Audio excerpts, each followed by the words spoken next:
Aqui para começar. Bom, já está gravando. Então, mais uma vez, eu agradeço a professora Maria Emília de Rodade, Aguiar Barreto Barros, né, um nome gigantesco, de rainha, que é o que ela é. Né?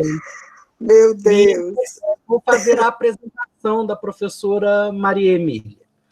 Ela é doutora e mestra em letras pela Universidade Federal da Bahia, especialista em linguística aplicada ao ensino de língua portuguesa pela PUC de Minas Gerais e graduada em letras pela Universidade Federal de Pernambuco. Atualmente, ela é professora associada daqui, da Universidade Federal de Sergipe, atua na nossa pós-graduação em letras e em comunicação, e tem experiência na área de linguística teórica, com ênfase nos estudos discursivos de Foucault, na análise arquigenealógica do discurso, na análise do discurso de linha francesa e na área de linguística aplicada. Né? Então, como vocês podem ver, Emília é o próprio discurso. Né? Então, ela e Foucault são muito íntimos. Olha! O ensino de língua portuguesa, contexto, mídia cinematográfica, política, discurso, sentido, relações de poder-saber, né, que é o foco da apresentação de hoje, poder-verdade, poder-subjetividade. Então, ela desenvolve pesquisas acerca de língua portuguesa, né, e da mídia, e tem experiência com o universo universitário, onde ela atuou como professora de língua portuguesa, também nas redes de ensino público em Recife, e também na rede particular, né? Tanto em Recife quanto em Aracaju. Aracaju, né? Isso. No último ano, a professora Maria Emília ela desenvolveu o projeto dela de pós-doutorado, que foi intitulado Como Ler Filmes Hoje. Então, o universo cinematográfico Marvel, Os Vingadores, a circulação e a reatualização dos discursos, né, vinculados ao programa de pós-graduação em educação da Universidade Federal de Pernambuco. Então, hoje, a Emília vai falar para a gente, né, sobre Os Vingadores, né, a Era de Ultron, entre deuses, homens, máquinas e as relações de poder-saber. Então, obrigadíssimo, Emília, a palavra é sua. Muito obrigada, Sandro, desde agora, né, lhe agradeço por essa chance também, né, é sempre muito bom estar dialogando com as pessoas, com os professores, o pessoal da comunicação também, que está aqui, né, presente, enfim, fico bastante agradecida também por esse momento. É sempre bom a gente estar conversando, né? Eu considero um diálogo eterno, né? Então, na verdade, intimidade com Foucault, Sandro, por favor, é tudo que eu queria ter. Não me dê essa responsabilidade, por favor. Eu não sou Gregolindão. É tudo que eu quero ser quando crescer, né? A palestra que ela proferiu aí, enfim, né? Então, a gente vai conversar com vocês, né, sobre esse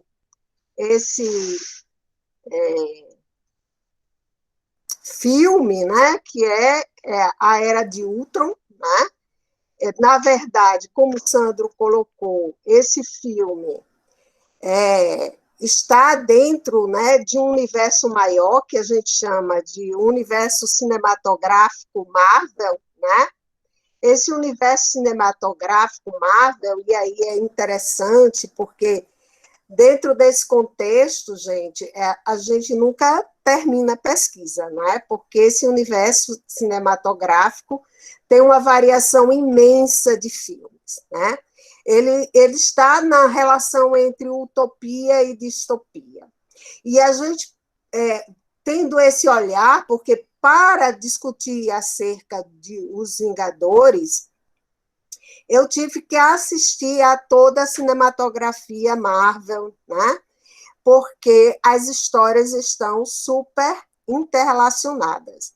Então, a gente vê, né, com esse olhar Foucaultiano, a gente começa a perceber que a utopia realmente está vinculada a esse modelo americano, né? Enquanto que a distopia está relacionada ao outro, né? Esse outro, quem é? Né? Como o Sandro já disse, esse é um recorte, né, do meu plano de estudo pós-doutoral, que foi supervisionado pela professora Rosângela Tenório, do PPG Edu, né? Queridíssima Rosângela Tenório, que era muito bom estar com ela, né, discutindo com ela, enfim. Ela veio até aqui, a Aracaju, dialogou com o pessoal do PPG-Com, enfim, foi muito bom estar com ela. Mas esse projeto, gente, ainda não foi concluído. Apesar de eu ter encerrado o período de pós-doutorado, mas é impossível a gente finalizar essa pesquisa. Então, a gente hoje vai trazer principalmente, né, e eu quero que vocês vejam aqui, essa imagem de Os Vingadores, né? Veja que aqui a gente já tem a imagem da destruição propriamente dita, né?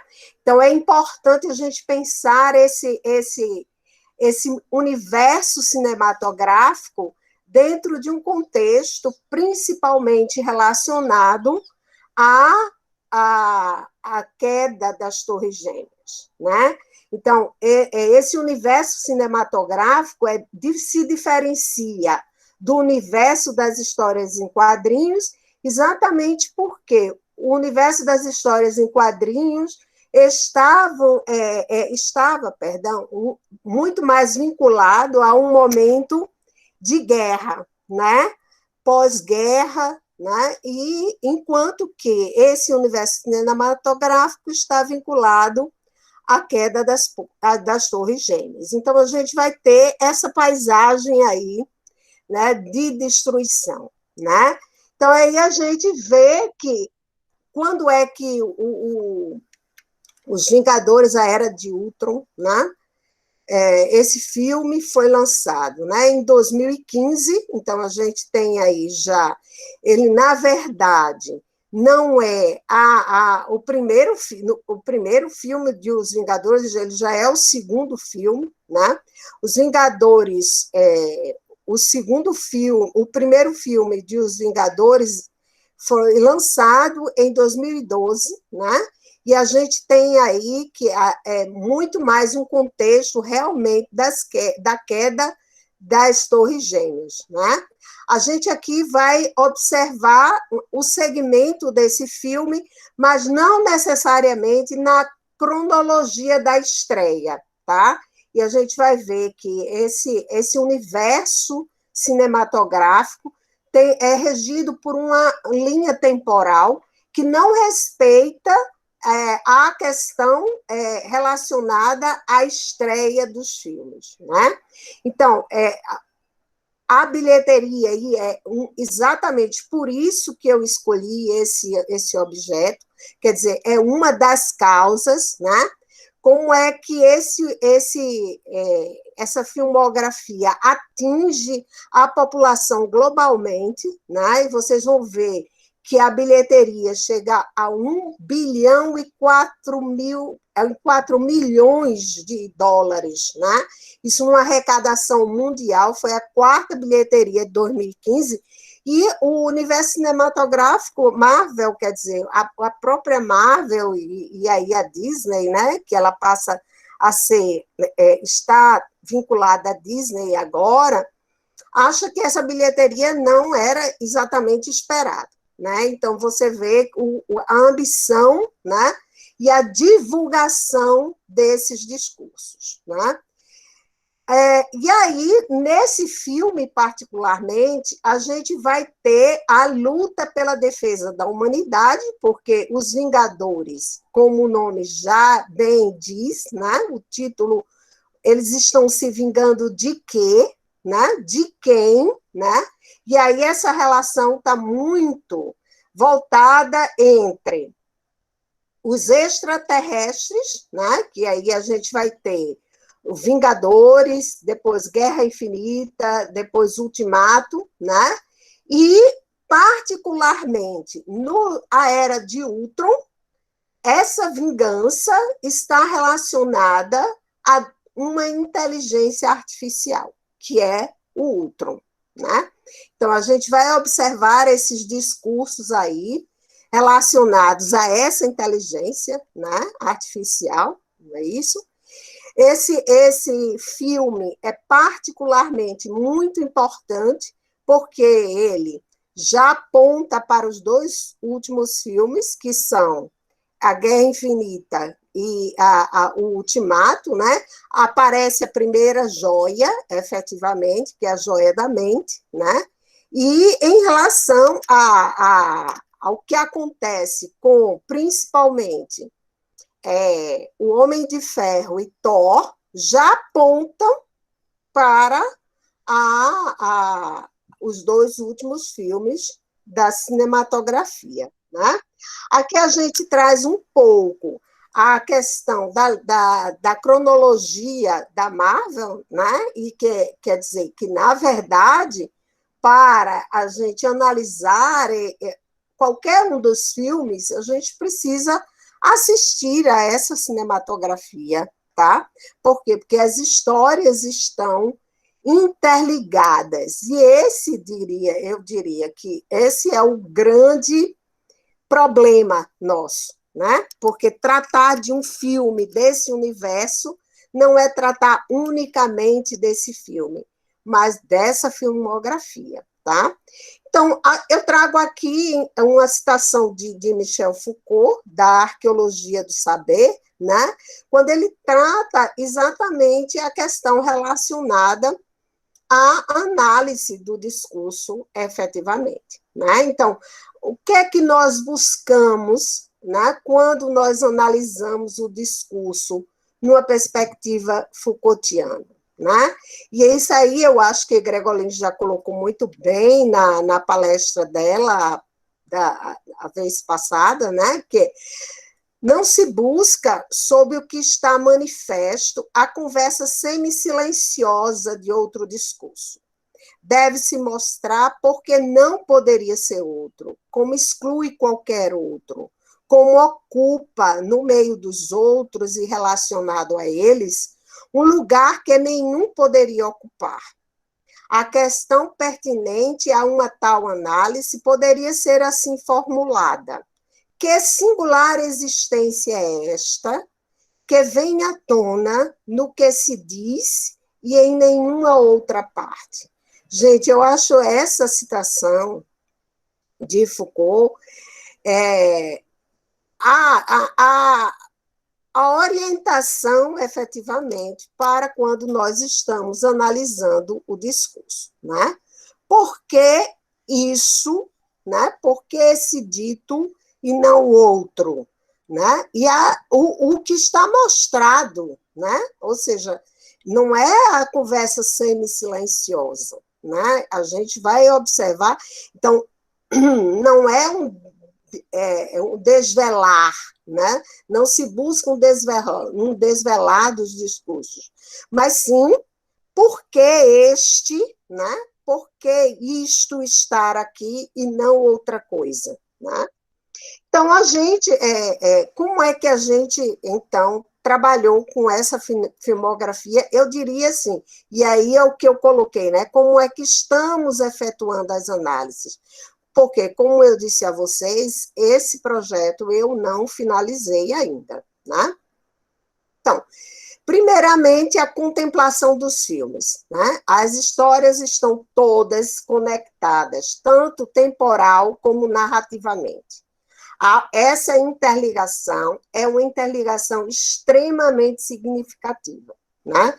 Não tem como, gente, trabalhar um filme sem o olhar para os anteriores. Por quê? Porque há todo um processo de sequência discursiva, de produção de sentidos, tá? Isso aí é de extrema importância, né? Aí a gente começa a prestar atenção a quê? Aos super-heróis, né? E esse discurso do super-herói é um discurso muito nietzschiano, né? E a gente vai ver isso muito nesse próprio filme, né, na cena em que os Vingadores estão discutindo acerca de quem pode levantar o martelo de Thor, né? O martelo de Thor, só Thor consegue levantá-lo.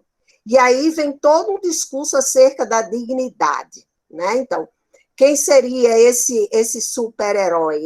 Ele estaria próximo à ideia do super-homem, né? Que a tradução portuguesa do português, né? É essa relacionada a essa figura nietzschiana, né? Esse discurso nietzschiano acerca desse além-homem, né? Então, em segundo lugar, a gente vai observar que toda a filmografia está atravessada por objetos, né?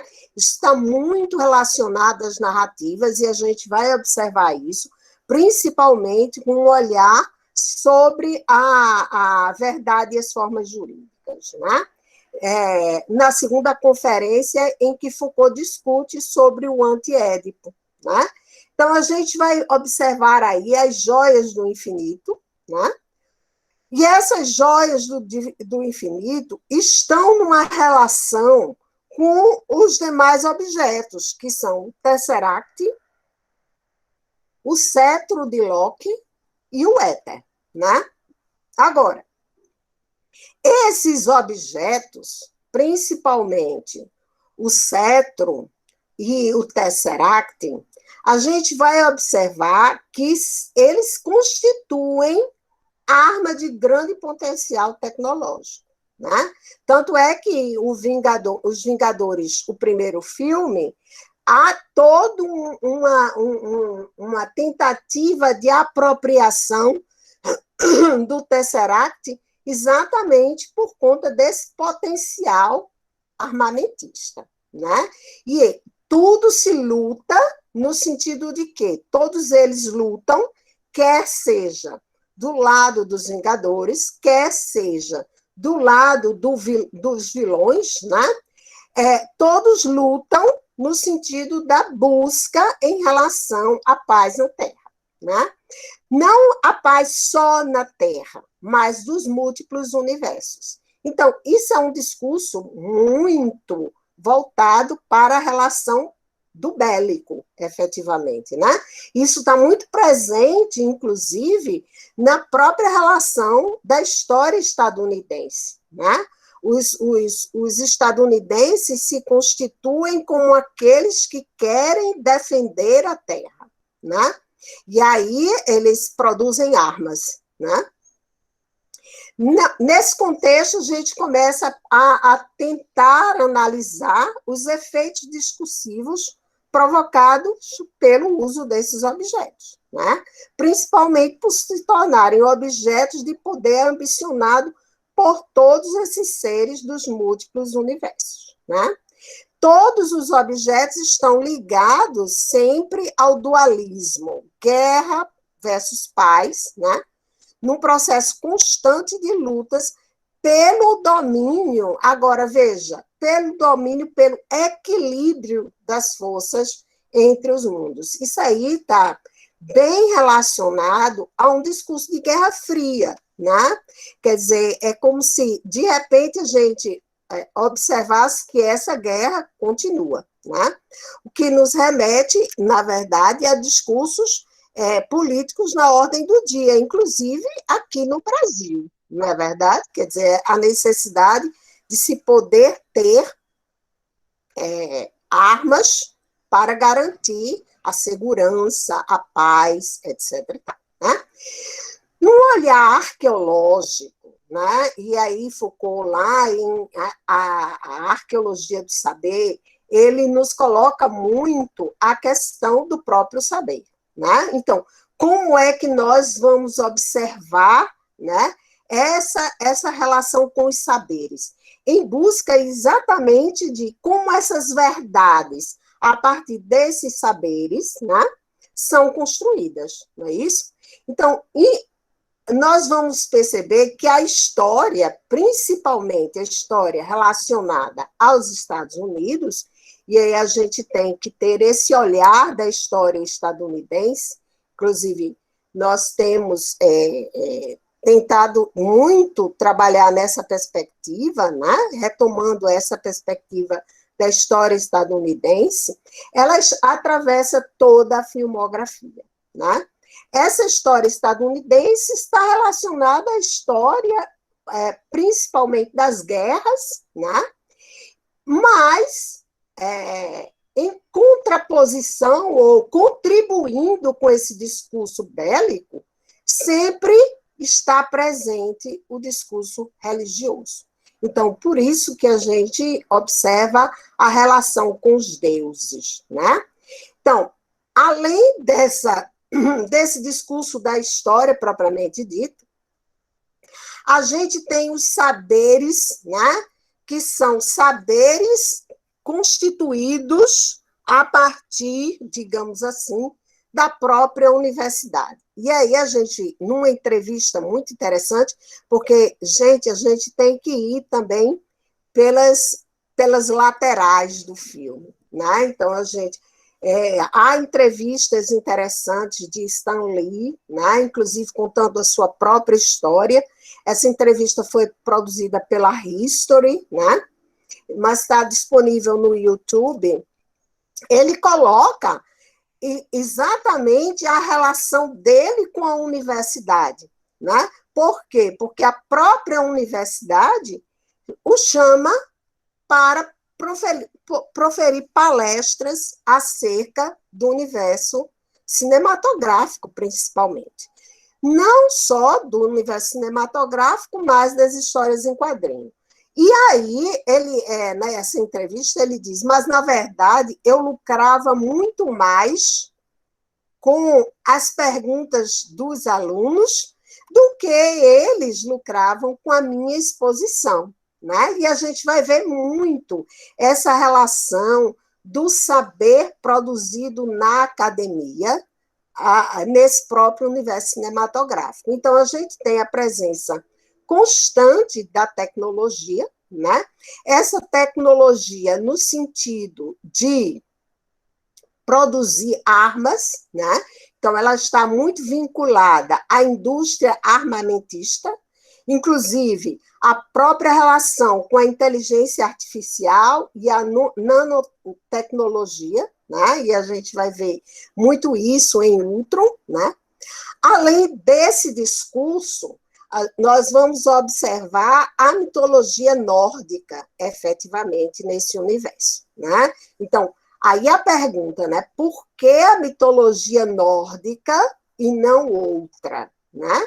E aí a gente se perguntando em relação a isso, a gente vai ver o atravessamento dessa mitologia nórdica com os próprios ideais de Hitler, né? Ou seja, há uma supremacia branca, efetivamente, né? E durante todo o processo nazismo, né, eles utilizam bastante dessa mitologia, né? Além disso, a gente vai observar também a relação com o saber religioso judaico-cristão. Então, a gente vai observar principalmente a relação com a igreja, né? Ultron vai se apropriar dessa igreja, inclusive há uma cena em que quando ele se encontra com a feiticeira e com Mercúrio, ele está na igreja, né? E aí ele diz, que maravilha essa igreja, construída, né, no centro da cidade, onde realmente os antigos eles estavam pensando no simbolismo dessa construção, né? Então, a gente vai observar como esse discurso religioso, né, também corrobora toda a relação com o saber da história, com o saber acadêmico, né, acerca da relação guerra-paz, né? A feitiçaria, né, porque aí a gente tem a figura já da feiticeira, né? Ela realmente propicia uma visão, né, principalmente em relação ao Homem de Ferro e a Thor, do futuro, né? Ou seja, aí a gente aí volta de novo para a conferência de Édipo, sobre o anti-Édipo, né? Em A Verdade e as Formas Jurídicas, que é uma verdade revelada na perspectiva da predição, né? Eles começam a prever o futuro efetivamente. Bom, nessa relação com a questão da própria feitiçaria, da própria previsão do futuro, a gente traz aqui, principalmente, a relação com o sonho de Thor, né? E as palavras e as coisas. Quando Foucault, né, faz todo um estudo epocal, né, da relação com os saberes, né?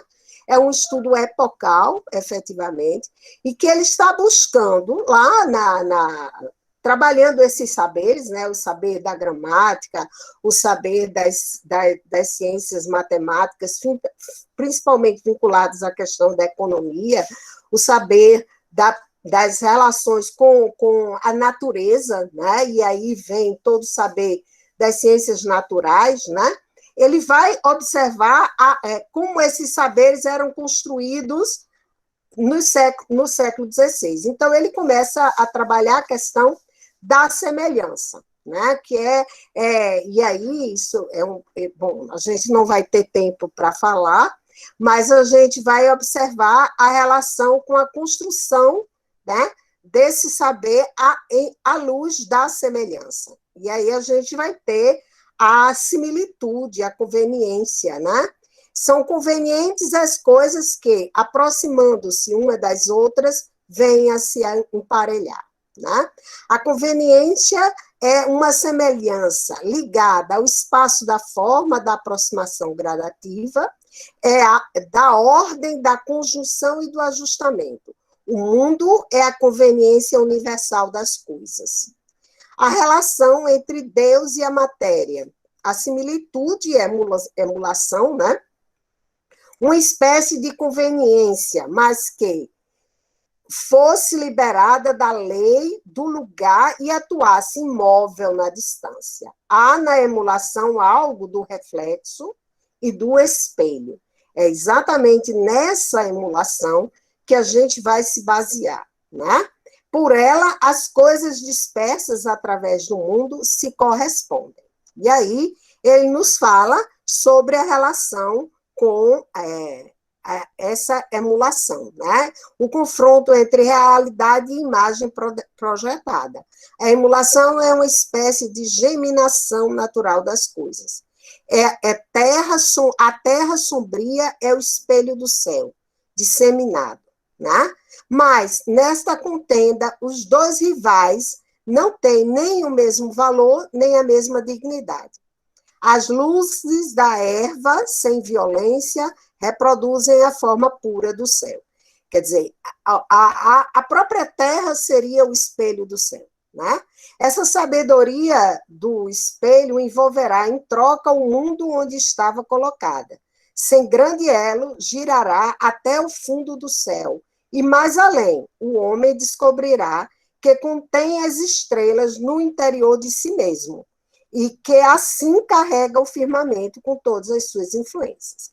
Aí é importante a gente observar isso, retomando tanto essa cena do sonho de Thor, como a cena em que ele mostra que só levanta o martelo quem é digno. Né? Então, veja, quem é que é capaz de perceber esse espelho, efetivamente? É Thor, né? E aí, já mais de uma hora do filme, ele vai em busca do Dr. Eric, né? Que já apareceu no filme Thor, verdadeiramente, né? E encontram as águas do vislumbre. O que são as águas do vislumbre? É o espelho, né? Essa relação com o espelho.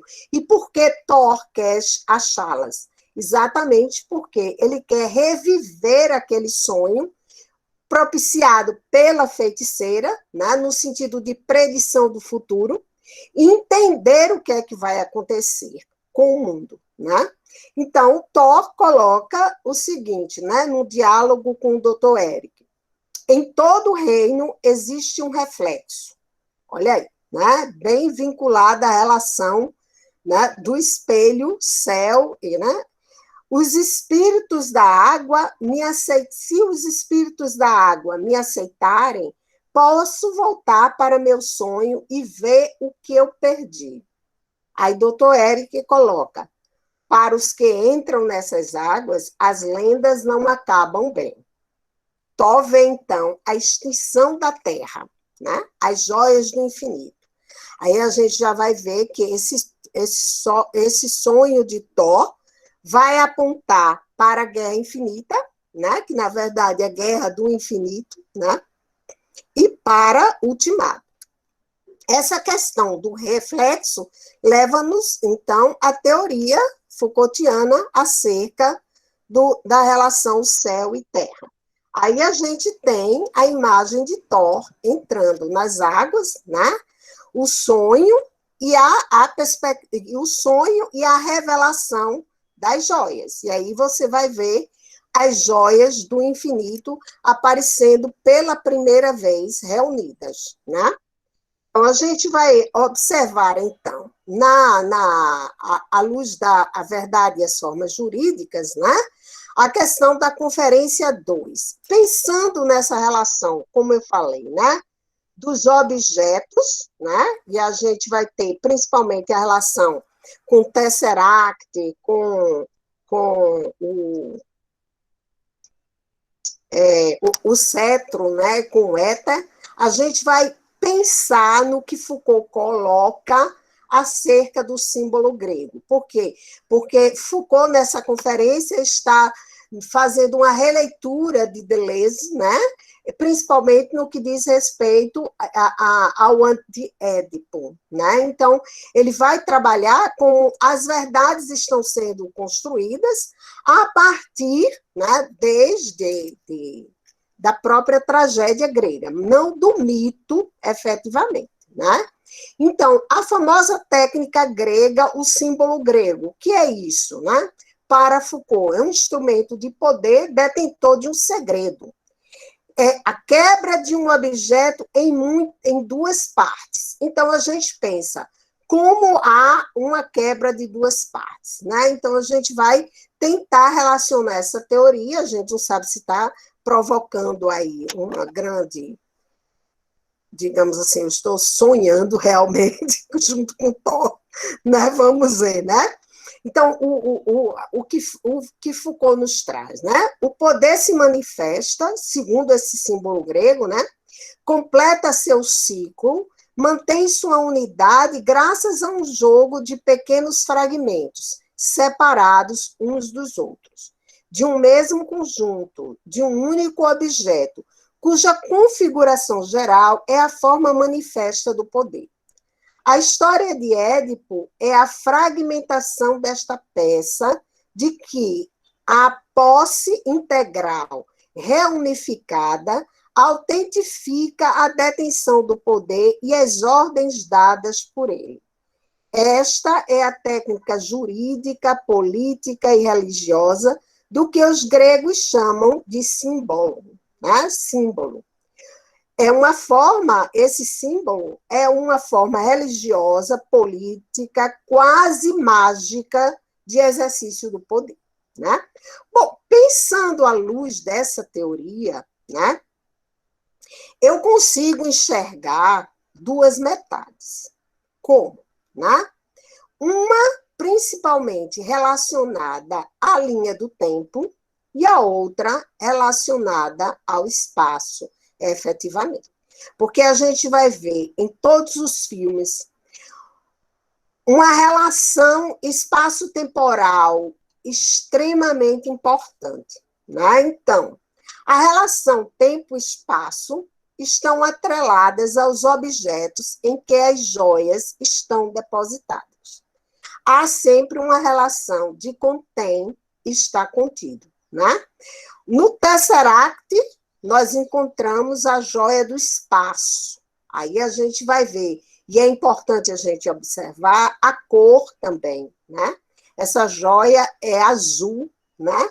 Ora, pensando o espaço enquanto uma joia azul, isso vai nos remeter muito a essa relação do espelho, né? Terra e céu. Bom, isso a gente está percebendo, né? Ainda, tá, gente? O cetro contém a joia da mente, e que é amarela, e que ela aparece agora os Vingadores, né? A Era de Ultron. O éter, o fluido propriamente dito, né? Possui a joia da realidade, é a joia vermelha. O olho de Agamotto, a joia do tempo, é a joia verde, né? Olha, é interessante, né? Porque o que o verde simboliza efetivamente, né? No orbe está a joia do poder, que é roxa. Então, a da alma fica em Vormir, que é um planeta, né? Então, sob a guarda do Caveira Vermelha, que já tem sua história desde o Capitão América, o primeiro Vingador, né? E é a cor laranja. Relaciona-se à morte. Consiste numa troca, né? Para se obter a joia da alma, tem que haver o sacrifício de um ente querido, né? Então, Thanos, para se tornar um deus, ele tem que reunir todas essas joias. Então, aí é que eu percebo a relação com o símbolo, né, grego, que é exatamente esse exercício mágico do poder, né? Ele tem que reunir todas as joias, numa detenção total de poder saber, né? Onisciência, presença, né? Entretanto, ele se percebe como uma fonte de equilíbrio do universo, né? Então, nessa relação com o saber, a gente tem a pesquisa arqueológica, principalmente, né? Com um olhar genealógico, a gente trabalha os saberes num contexto de luta, né? Também os saberes e também as práticas, né, que Foucault coloca como não discursivas, que são exatamente essas relações com o poder, né, no sentido de práticas desse poder. Então, fala-se de um período genealógico de Foucault, e a gente traz aí a palavra de Edgardo Castro, né, num dicionário que é o vocabulário de Foucault, né, para fazer referência àquelas obras dedicadas à análise das formas de exercício do poder. Bom, a gente sabe, segundo, inclusive, a própria fala de Gregolin, né, que não, a arqueologia e genealogia, elas se apoiam, né? Não há uma ruptura, efetivamente, né? Então, o Edgardo Castro nos mostra que há um pressuposto comum entre arqueologia e genealogia, que é escrever a história sem referir à instância fundadora do sujeito. Então, há uma dispersão da história, uma dispersão do sujeito, uma dispersão do próprio discurso, efetivamente, né? E aí a gente vem para o saber relacionado a esse saber, né, que é veiculado na academia, propriamente dito, né? É a relação com a tecnologia, a inteligência artificial, né? Então, aqui a gente traz 3 passagens, né, de Ultron, né? Que agora é importante, eu acho importante essas passagens, para a gente observar exatamente essa relação entre o divino, né? A relação com o poder propriamente dito, e sempre o discurso segundo o qual todo esse poder está relacionado à proteção da Terra, do universo, né? Então, para Stark, né, eles estão lá reunidos, ele e Banner, né, que é Hulk, né? Paz por a nossa época, né? Então, isso daí é exatamente quando eles estão planejando construir o Ultron a partir da apropriação, né, desse projeto de Ultron relacionado à Hydra, né? Eles tiram esse projeto da Hydra, mais o cetro de Loki, e trazem para o laboratório de Stark, né? Que é um laboratório extremamente, né, desenvolvido, atualíssimo, etc. E tal. Então, Stark e Banner começam, então, a trabalhar na construção de Ultron em busca da instauração da paz mundial. A paz relacionada às armas. Eles querem construir uma arma tão poderosa que poderia impedir qualquer, principalmente, ataque extraterrestre, né? A integração do cetro Ultron é uma programação bem-sucedida. Isso já no fim, quase, né? Quer dizer, já há 21 minutos e 25 segundos. Ultron é uma iniciativa de manutenção de paz mundial criada por Stark e começa a dialogar com Jarvis, que é outra inteligência artificial, né? Reivindicando um corpo, porque ele se percebe uma inteligência, mas ele não se percebe corpo, né? E aí a gente vai ver a questão dos corpos também, né? Então, como eu não tenho corpo, então o que é que ele vai fazer? Ele vai tentar se apropriar do corpo, a partir de quê? De Jarvis. Então, há uma pretensão de ele se apropriar de Jarvis, há uma relação, né, dessa apropriação, e quando ele se apropria de Jarvis, ele se apropria da legião de robôs de Stark, né? Então, nesse contexto, eles estão numa festa, e aí os Vingadores estão exatamente tentando levantar o martelo de Thor, né? Como eu já coloquei para vocês. Então, Ultron chega ao local da festa de Stark, inicialmente retoma o fato de não levantarem o martelo de Thor por não serem dignos, né? Depois os chama de assassinos, né? Uma missão de Ultron é a paz para o nosso tempo. E isso ele está o tempo todo falando, né? A minha missão é a paz para o nosso tempo. Então, há uma fala para os Vingadores, né? Ultron aí já está conversando com os Vingadores.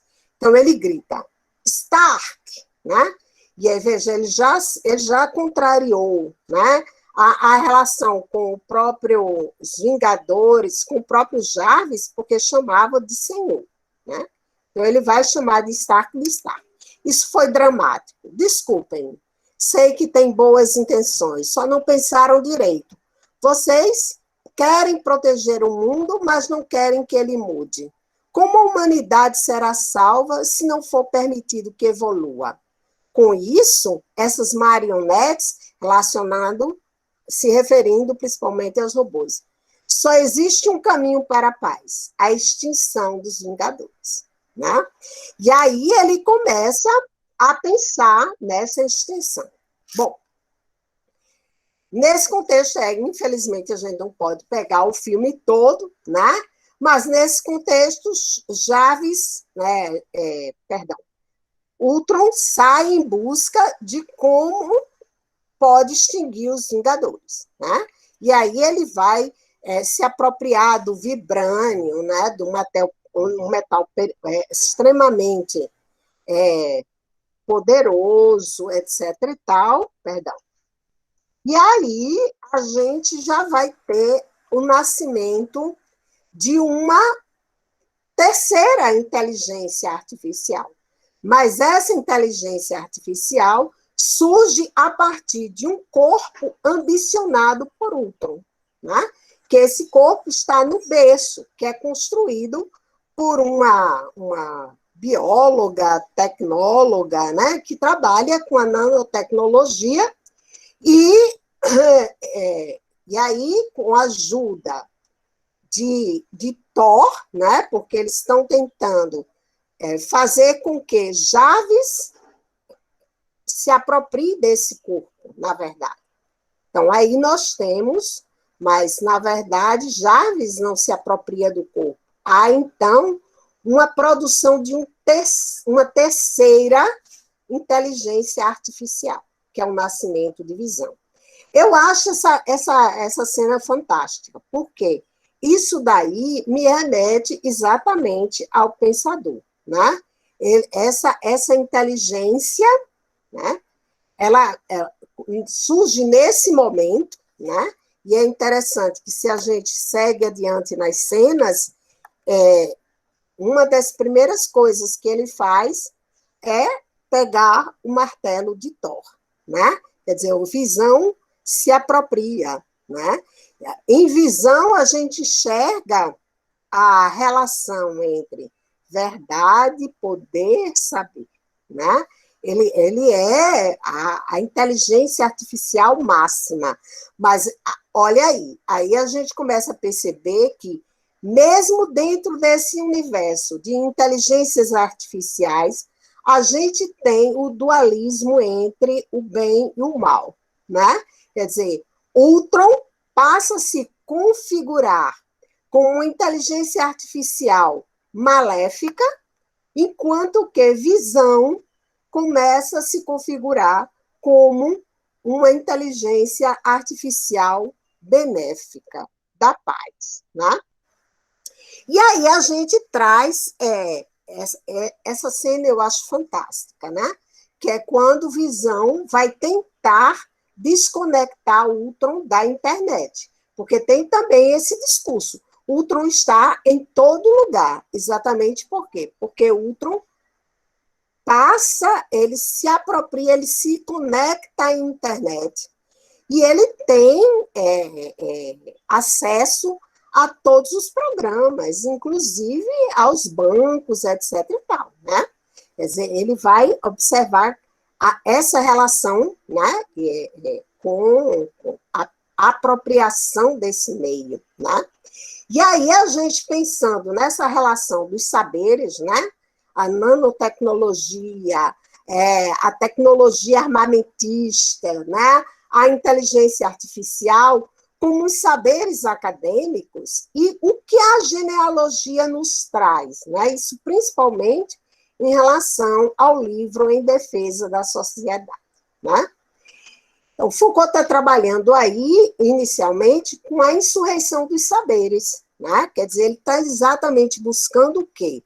Os saberes dessujeitados, né? Então, não tanto contra os conteúdos, os métodos ou os conceitos de uma ciência, mas de uma insurreição, sobretudo e acima de tudo, contra os efeitos centralizadores de poder que são vinculados à instituição e ao funcionamento de um discurso científico organizado no interior de uma sociedade como a nossa, né? Então, é exatamente contra os efeitos de poder próprios de um discurso considerado científico que a genealogia deve travar combate. Então, a gente já vê aí a questão do saber, né, no contexto das lutas, principalmente à luz da própria genealogia, né? E a gente vê muito o cinema enquanto esse dispositivo de saber, e que está relacionado a uma rede, né, uma rede institucional, né, trazendo aqui esses saberes acadêmicos, né, os saberes da religião, da mitologia, e o próprio cinema como se constituindo um saber tal que tem a competência de divulgar esses saberes, né? Então, eu enxergo muito o cinema enquanto esse dispositivo de saber-poder, né? Então, em relação ainda à questão da genealogia, Foucault nos ensina muito bem, ainda na aula de 7 de janeiro, né, o que é a genealogia e como a gente busca essa genealogia, né? A genealogia seria, pois, relativamente ao projeto de uma inserção dos saberes na hierarquia do poder próprio da ciência, né? Então, contra essa hierarquização científica do conhecimento e seus efeitos de saberes intrínsecos, esse é o projeto dessas genealogias em desordem e picadinhas, né? Aí ele vai discernir a genealogia e a arqueologia. A genealogia seria o método próprio da análise das discursividades locais. E a genealogia, a tática que faz intervir, a partir dessas discursividades locais, assim descritas, os saberes dessujeitados que daí se desprendem. Isso para reconstituir o projeto de conjunto. Então, enxergo muito o blockbuster como esse saber dessujeitado, né? Que é exatamente extremamente popular, né? Acessível a todos, né? No entanto, se a gente vai fazer uma pesquisa no próprio Google acadêmico, a gente começa a perceber como os profissionais da área da matemática, da física, estão se apropriando dos Vingadores para ensinar principalmente a relação com a tecnologia, etc. Né? Em defesa ainda da sociedade, mas já na aula do dia 14, aí Foucault vai nos colocar o seguinte: somos forçados a produzir a verdade pelo poder que exige essa verdade que necessita dela para funcionar. Temos de dizer a verdade, somos coagidos, somos condenados a confessar a verdade ou encontrá-la. Né? Quer dizer, é sempre em busca dessa verdade, né? De produzir. Agora, essa verdade é a partir dessas verdades que se produzem riquezas, né? Então, nós temos que produzir verdades para produzir riquezas, né? De outro lado, somos igualmente submetidos à verdade no sentido de que a verdade é a norma, né? Portanto, regras de direito, mecanismos de poder, efeitos de verdade, ou ainda, regras de poder e poder dos discursos verdadeiros, né? E aí, a gente pensando nesses discursos verdadeiros, a gente vai ver a relação, né, da Viúva Negra ou Natasha com Luke, né?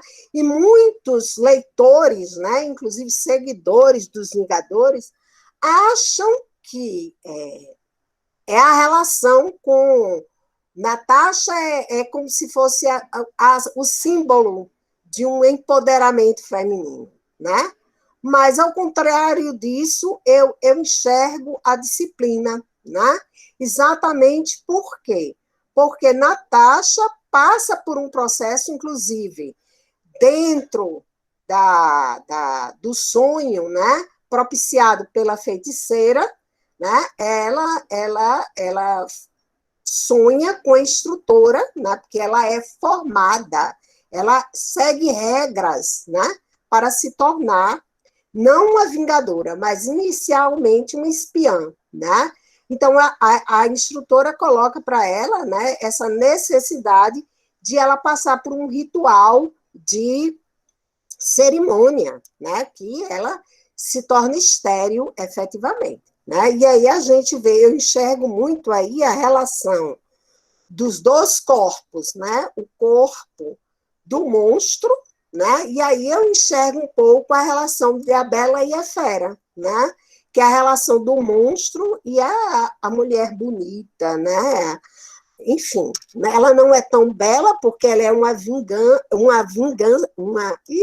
vingadora e antes era uma espiã verdadeiramente, né? Aí a gente traz o diálogo que ela tem com o Hulk, inclusive ela se colocando como um corpo monstro, né? Então, como esse corpo monstro foi construído. E a gente vê aí muito a relação com a disciplina e com a construção dos corpos verdadeiramente, né? Bom, eu vou dar uma pincelada aqui, mas relacionado principalmente à questão aí é um resumo do Collège de France, né, dos cursos, que ele traz um resumo de É Preciso Defender a Sociedade, que depois se torna um livro das aulas em defesa da sociedade. E que Foucault coloca, foi a guerra que presidiu o nascimento dos Estados. Não a guerra ideal imaginada pelos filósofos do estado de natureza, mas as guerras reais e as batalhas efetivas. As leis nasceram em meio às expedições, às conquistas e às cidades incendiadas. Mas a guerra continua também a irromper no interior dos mecanismos do poder, ou, ao menos, a constituir o motor secreto das instituições, das leis e da ordem. Sob os esquecimentos, as ilusões ou as mentiras que nos fazem crer nas necessidades de natureza ou existências funcionais da ordem, é preciso encontrar a guerra. Ela é a cifra da paz, né? Ela divide o corpo social inteira e permanentemente. Ela situa cada um de nós num campo ou noutro. E não basta encontrá-la como princípio de explicação. É preciso reativá-la, fazê-la deixar as formas elementares e surdas nas quais persevera, sem que nós demos conta disso e sem levá-la a uma batalha decisiva para a qual devemos nos preparar se quisermos vencedores, né? Então, eu acho muito importante essa relação, né? A guerra enquanto uma cifra da paz. Isso é muito discurso estadunidense, né? Então, a gente traz aí uma outra cena, né, que é a luta dos Vingadores, né, contra todos os Vingadores, né, e aí eu vou passar isso aqui, mas se vocês não ouvirem, eu quero que vocês prestem atenção aos movimentos, efetivamente, tá? E se não ouvirem, ao lado a gente tem a legenda escrita aí. Ô, gente, não funcionou? Peraí. Ô, gente, não funcionou meu vídeo. É um vídeo. Ah,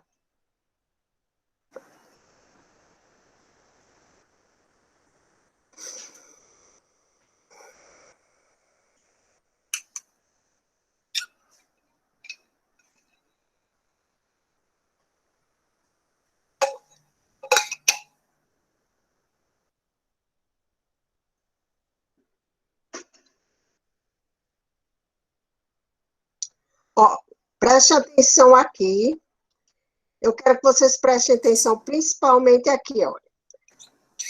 Quando o Ultron está descendo,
olha, eu queria que vocês prestassem atenção e, ao momento em que o Ultron desce, né? E que ele diz exatamente isso. Ele está em posição entre a cruz, né? E aí também, como a gente vê aí a questão do endeusamento, até porque ele está vendo, né? Do alto, né? Em direção, e como ele enxerga os Vingadores, né? E ele diz assim: isso é tudo que eu quero, né? Todos de mim contra todos de vocês, né? Porque são muitos, não é isso? Essa relação e esse poder dos Vingadores, e vocês vejam que há um deslocamento, esses Vingadores, eles não ficam eternamente no plano terrestre, né? A competência de eles voarem, né? Quer dizer, todos esses gestos aí de poder, estão muito mais relacionados a um super-homem, né? A uma relação com essa ideia que foi construída, esse discurso que foi construído acerca do além-homem, né? E aí, o final é a destruição do último Ultron, né? E aí, eu acho esse diálogo entre Ultron e Visão, quando os dois se deparam, somente os dois, né? E aí, Ultron a Visão coloca o seguinte: você está com medo. E aí, Ultron diz: de você, todo V corresponde à Visão e U a Ultron, tá? Da morte. Você é o último.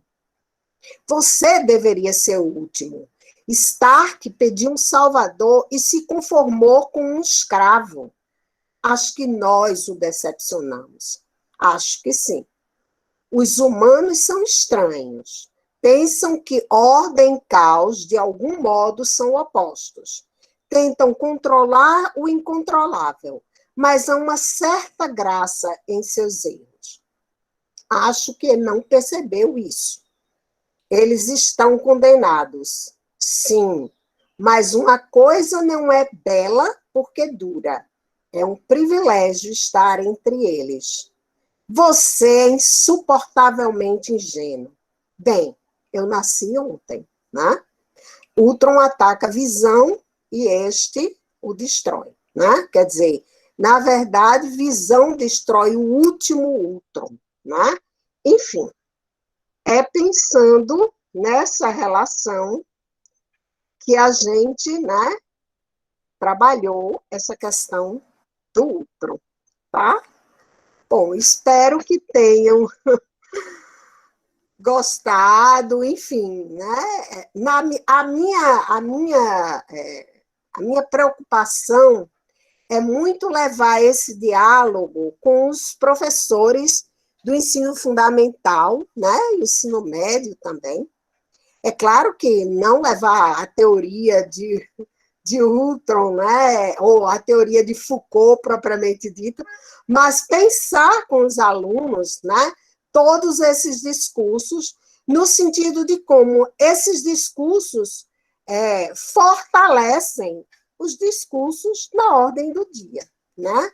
Porque essa relação com a guerra, né? Essa relação da apropriação da guerra e de armas, né? Para conseguir a paz e a segurança, isso aí, enfim.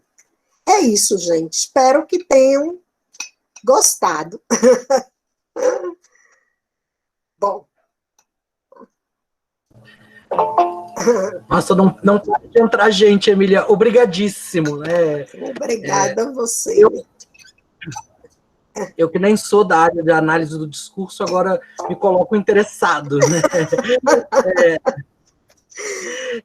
Tudo é novidade para a gente. Né? Eu gostei mais da sua fala. Né? Então, obrigada. Tem muita gente querida aqui te parabenizando. Colegas nossos, a Laura também assistiu a sua apresentação.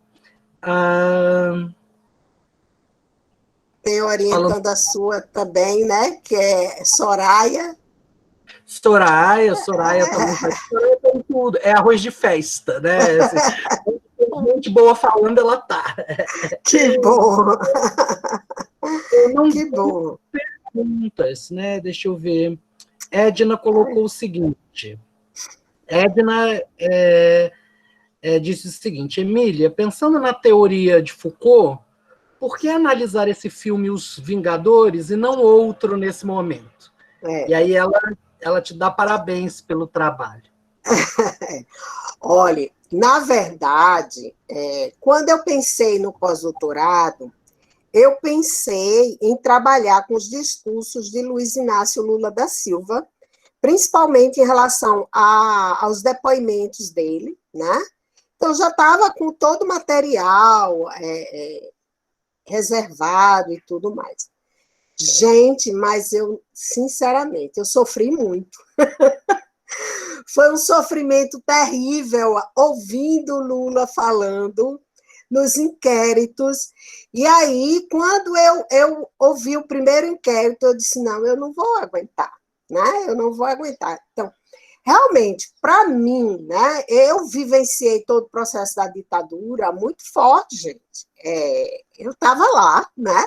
Eu estava na universidade, né? Eram os estudantes que faziam, éramos os estudantes que fazíamos greve, né? Enfim, sofri bastante, e aí eu disse, não, os discursos de Lula, deixa para cá, porque eu não quero sofrer. Tá bom, né? E aí eu comecei a pensar num outro objeto com o qual eu poderia trabalhar as relações da política, do saber, da construção das verdades. E, gente, eu sou muito apaixonada por cinema, tanto é que meus alunos aí, eu aprendi a trabalhar com filmes a partir das aulas, das suas aulas. Realmente, eu sou apaixonadíssima por cinema.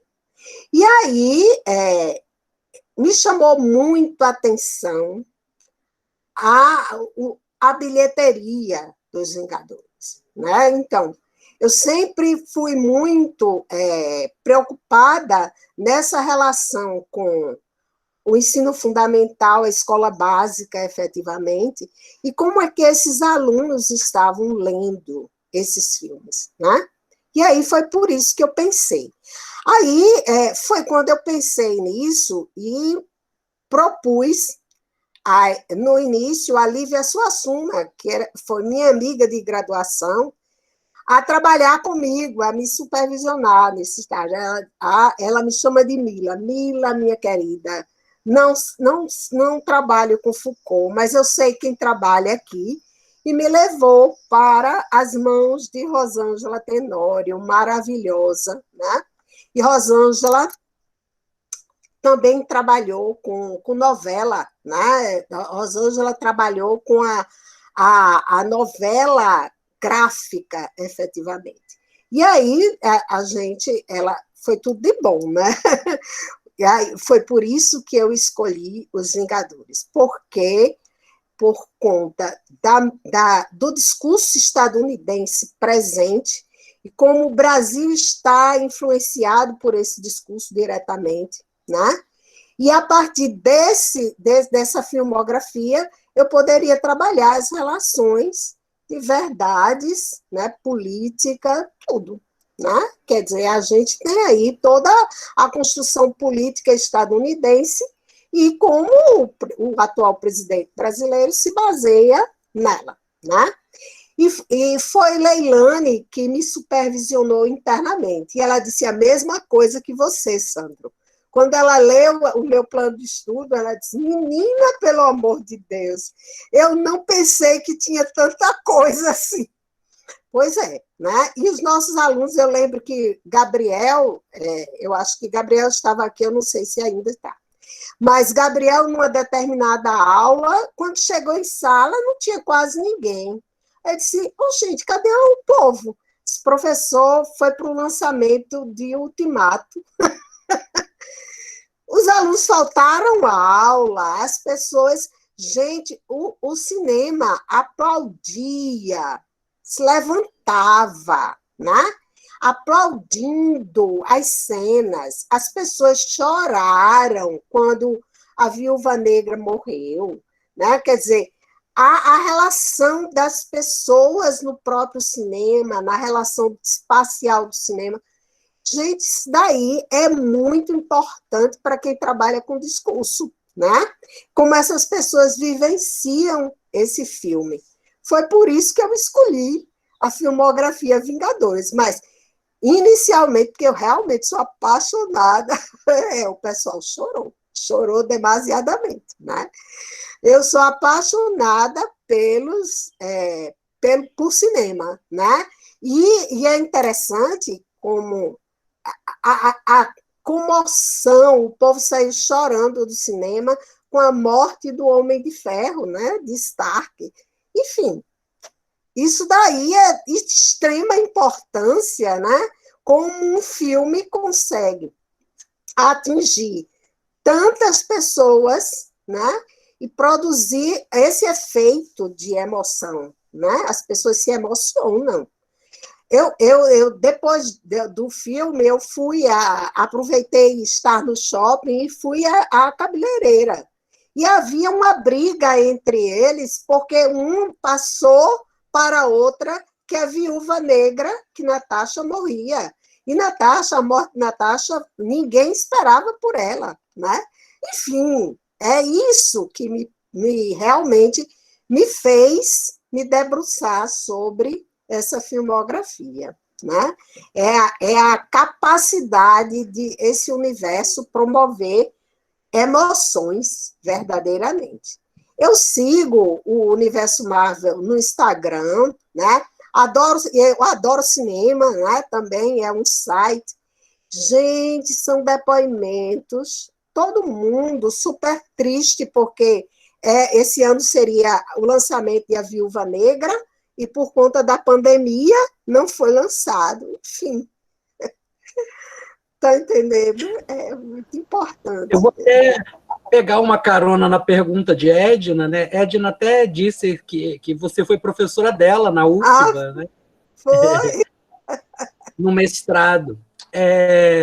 Porque o primeiro trabalho que eu lembro de ter lido, Emília, nem foi sobre os Vingadores, né? Eu acho que foi uma dissertação que se orientou sobre o Senhor dos Anéis, que também teve essa pegada, né?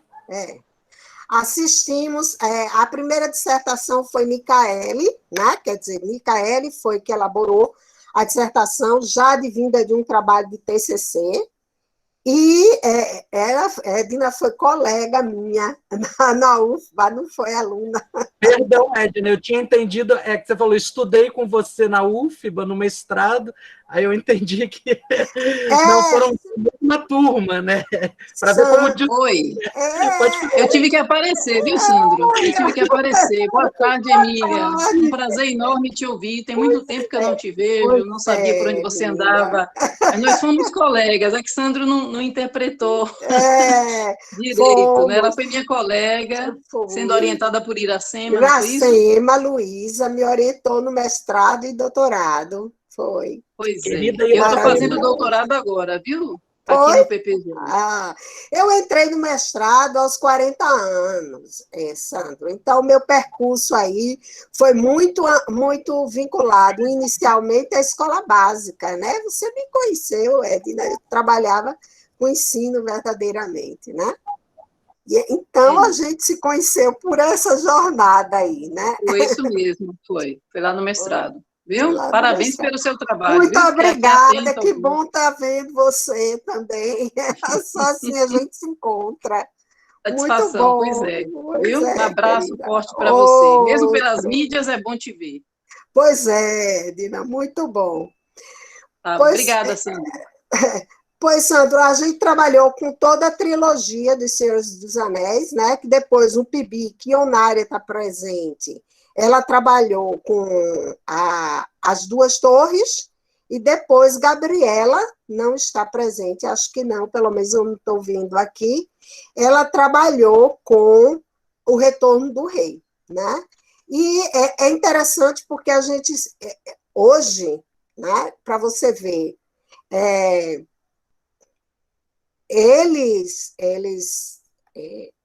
o próprio Estado está querendo fazer com que a escola leia Os Senhores dos Anéis. Está entendendo?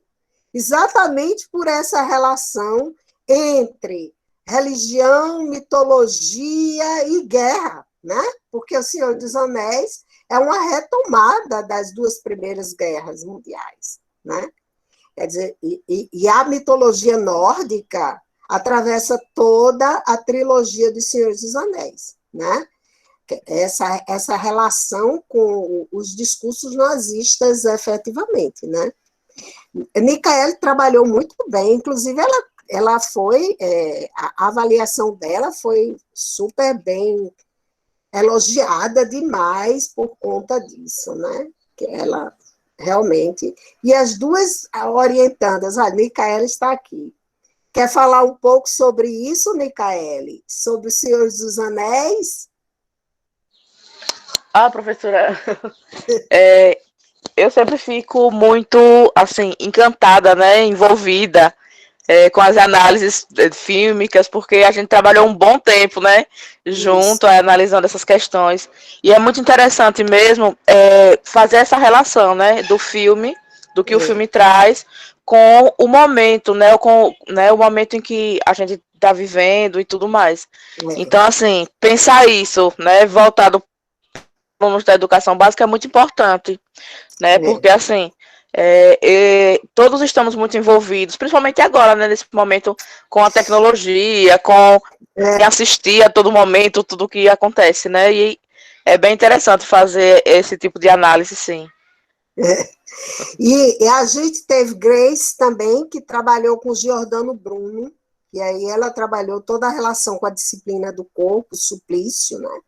E a questão do saber e a interdição do saber a partir da Igreja Católica, né? Foi muito interessante a dissertação dela também. Enfim, vamos analisando discursos assim. Hoje, Eduardo Tavares está trabalhando com Filomena, e Laércio, que é meu orientando do PPG-Com, está trabalhando com a Pantera Negra, né? E aí está dando continuidade à questão da análise dos filmes do universo cinematográfico Marvel. E eu tenho orientando o Pibic, que está trabalhando com Homem de Ferro. Enfim, estamos aí, né? Trabalhando com esses discursos fílmicos. Temos mais uma pergunta aqui para você, Emília. Maria Esther. Maria Esther. Barreto Barros. Filha! Ela diz o seguinte, a Esther, em algum momento da sua fala, se mencionou a relação com o conhecimento e sobre os gregos, né, na figura do pensador. Então, o éter era considerado como uma substância vital para a existência. Para os filósofos gregos e os primeiros alquimistas, né? Então, seria possível explorar essa relação? Ela é química, viu? Por isso que ele está com o dedo aí da alquimia. Com certeza. E se você pudesse ajudar isso, Marista, seria maravilhoso. Porque, na verdade, Sandro, quando eu faço análise, filho, marido, todo mundo bota o dedinho, entendeu? Porque as contribuições vêm de todos os lugares e realmente a gente poderia fazer sim essa análise, né? Que trazendo essa relação aí com o éter, né? E isso daí é interessante porque o éter é advindo dos elfos negros, né? Então, olha a relação, é importante a gente observar que o outro, que faz parte do eixo do antagonismo, a vilania, né, está sempre relacionado à parte negra, né? Então, a gente vai ver o Ultron, na verdade, é o aço, né? Cinza, negro, né? O éter vem dos elfos negros, não são os elfos brancos, né? Da mitologia nórdica, não é isso? E a gente vai ver os extraterrestres também, todos têm feições animalescas, né? Todos também nessa relação com a negritude. Então, essa relação com as cores, Sandro, e demais, isso daí, marido ajuda bastante, porque ele é publicitário. Enfim, como eu disse a você, todo mundo mete o dedinho. Quem foi meu orientando e veio as orientações na minha casa, sabe muito bem disso. De vez em quando, o marido vinha ajudar na orientação. É multidisciplinar, né? É multidisciplinar, bote multi nisso. Então, Emília, querida, eu acho que não temos mais perguntas. Eu queria agradecer mais uma vez, né, imensamente em nome do PPGEL, né, do Programa de Pós-Graduação em Estudos Linguísticos da Universidade Estadual de Feira de Santana, né, pela sua conferência. Muito mais uma obrigada. contribuição aos nossos estudantes e à nossa linha de práticas textuais e discursivas. Né? Que bom. E eu estou com muito gosto. Começou com a Gregolin, né? Agora veio você e nós teremos novidades também nas próximas semanas. Que bom. Vamos continuar estudando a parte do discurso com diferentes objetos, né? Então, bom. A Rosário mostrou a publicidade, você trouxe o universo cinematográfico, e aí a nossa próxima fala, depois eu confirmo, vai ser sobre livros didáticos, né? Então, o discurso que legal. E os livros. Porque muito não adianta também só nós ficarmos discutindo, né, as teorias entre muros, né? Então, como nós podemos fazer com que isso chegue à educação básica? Então, os nossos alunos, né, da educação básica, eles são muito fissurados em cinema, os Vingadores, né, é uma das grandes questões, né? Então, a gente também dá ideias para os nossos alunos de todos os níveis, IC, de mestrado, doutorado, de como o discurso é importante, né, e de como a gente pode levar isso também para a educação básica. Com certeza, com certeza. Eu aproveito, né, antes de encerrar, para convidar os ouvintes, né, nós também estamos no PPGEL com outro evento, que é o Linguística na Escola, e justamente hoje, né, depois da fala da professora Maria Emília, o que dizem os corpos, o discurso, gênero e YouTube. Né? Então, é justamente uma outra questão de como levar essa análise do discurso, hoje com a Daniela, a Fernanda e a Kate, né, para a educação básica, que é um dos projetos do nosso programa de pós-graduação. Muito interessante. Então, eu vou deixar aqui no chat, né, primeiro, para solicitar o certificado, né? Então, enviem, por favor, um e-mail para ppgel.secretaria@ufs.br, né, que nós vamos enviar os certificados para quem fizer a solicitação. Né? Vou deixar também o link agora do evento, do Linguística na Escola. Só um minuto que eu estou copiando aqui. Então, para quem quiser assistir, esse é o link, né, do nosso legal. evento, Linguística na Escola. E, mais uma vez, Emília, gratidão, muito obrigada. Pela sua contribuição, né, e pela sua disponibilidade de contribuir conosco aqui na Bahia. Oh, que bom. Muito obrigada também, né, por essa chance, né, sempre um momento que a gente dialoga, né, com vocês, enfim. Muito obrigada, um abraço em todos e todas. Estamos aqui, né, qualquer coisa, estamos abertos a discussões. Um abraço, Sandro. Um abraço, tchau.